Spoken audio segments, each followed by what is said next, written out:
3, 2, 1, let's go!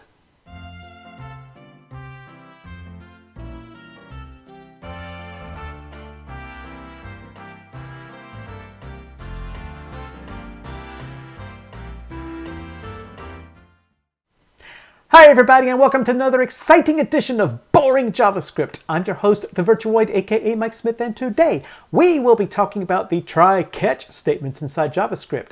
Have you ever had errors occur in your JavaScript program and you want in some way to be able to capture those errors and to gracefully recover from those errors so that your clients will think that you're the greatest programmer in the history of the planet? Of course you do. Well, the try-catch statement is what you're looking for. You want to see how it works? Let's get started. First off, to show you how try-catch works, we need to generate an error. So I've got a quick and dirty little program here that sets a constant variable a to 1, and then I tried to change that a to a 2. Now, if you have declared a variable as constant, you know you're not able to change that variable unless it's an array or an object, but we're not going to get into that. I've already done another boring JavaScript on that, so don't worry about it. So if I was to run this program, let's flip it into Node real quick, and let's go over to Node, and let's take a look and see what happens.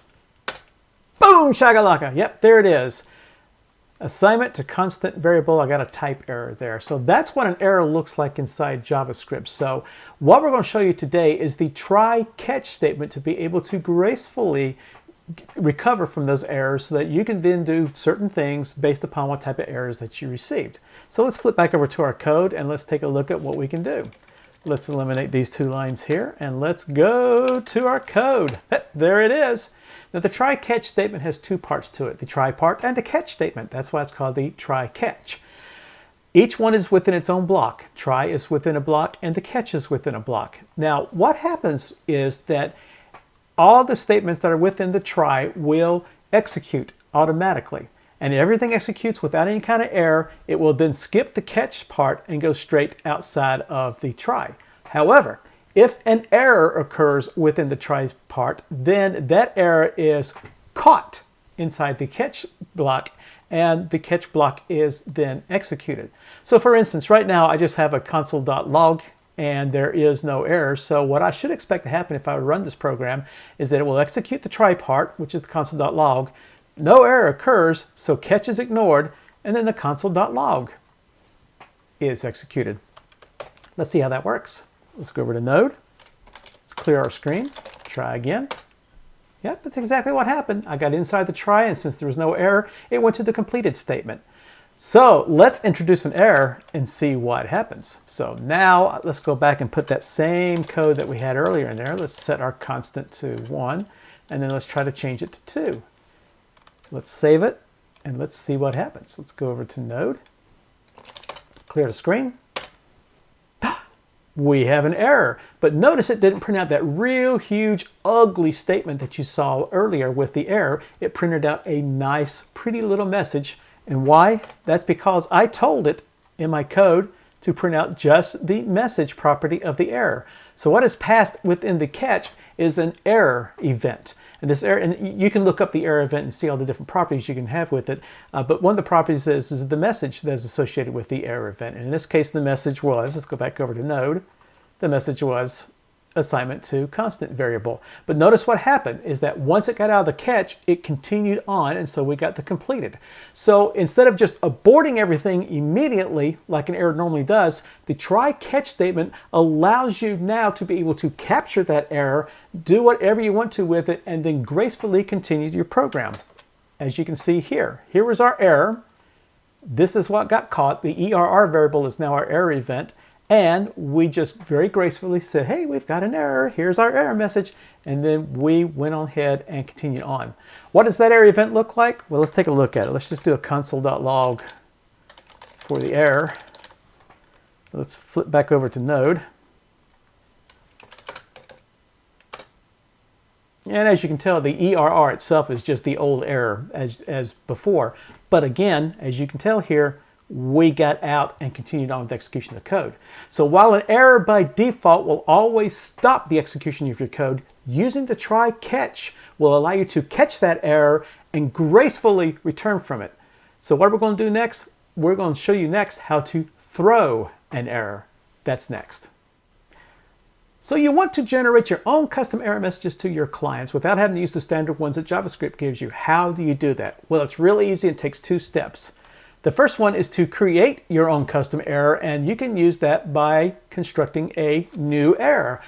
One of the wonderful things about JavaScript is that we have this error class, so that when we construct this new error, we can pass to our own message within the error, so that when the catch occurs, the error event that is passed will have the dot message will have our custom error message there. And so therefore you could use that to be able to talk to your clients. So all that's well and good, but how do you actually generate the error? Well, that's real easy to do. Here's the magic. And that's it. The throw statement will throw or create an exception within JavaScript, just like if you had typed in some sort of error or something. It will abort the process within JavaScript. But since we have this within a try-catch loop, this will allow us to catch that particular error, so that my new error up here will be contained as the error event within the catch. So I should expect error.message to come in as this is my custom error.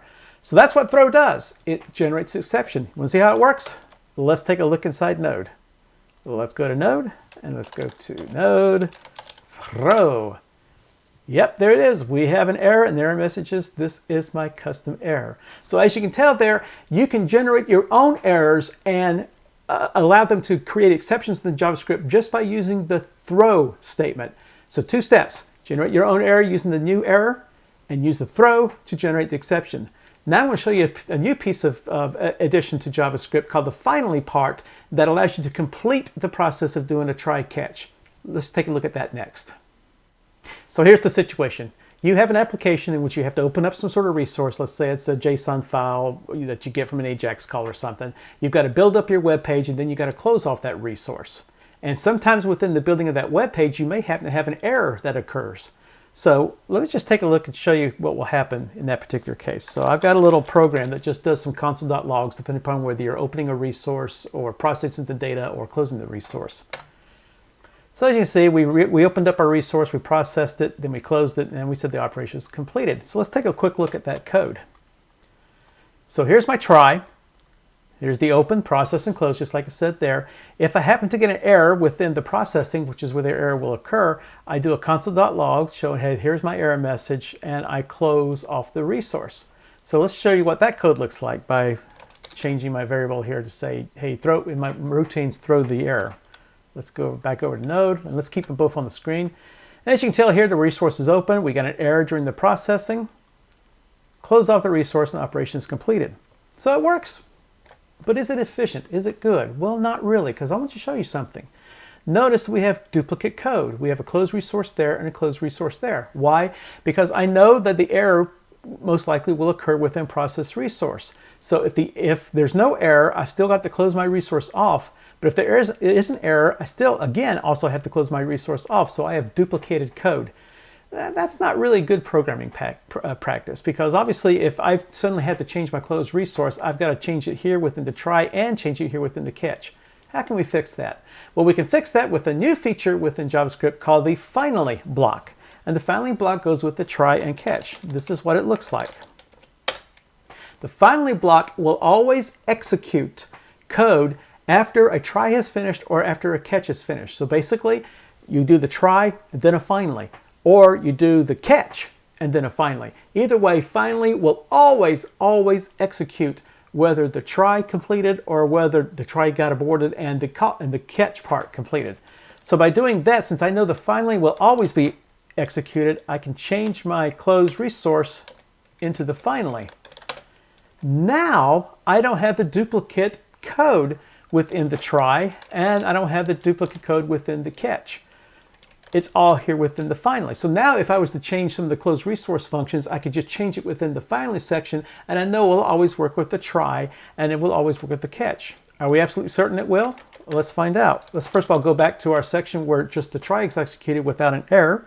So let's flip back over to Node. Clear off the screen. Yeah.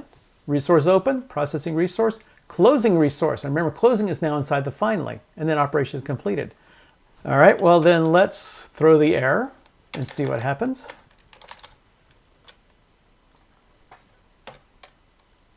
Go back over to Node. Resource opened up. Yep, error occurred during processing. Closing resource operation completed. There it is again, closing the resource. So this is what I wanted to tell you here, is that without the finally, you would have to repeat this close resource in both the try and the catch. But by having the finally there, I can have all of my cleanup work with my processing done within the finally. So then again, therefore, to summarize here, finally will always execute after everything within the try has executed, or will execute after everything within the catch has executed. So no matter what, finally will always execute. So if you have cleanup code that you need to do within your try and catch, always put it within a finally, and you'll never go wrong. And that's how you use the finally with the try and the catch. And that's all there is to using try catch, with a little bonus of throw and finally. I hope you enjoyed our video. Hope it didn't bore you to death. Please visit us at www.boringjavascript.com for a list of all of our videos. Subscribe to our YouTube channel, or check out everything we do at blog.thevirtuoid.com. Thanks again for watching, and we'll see you later.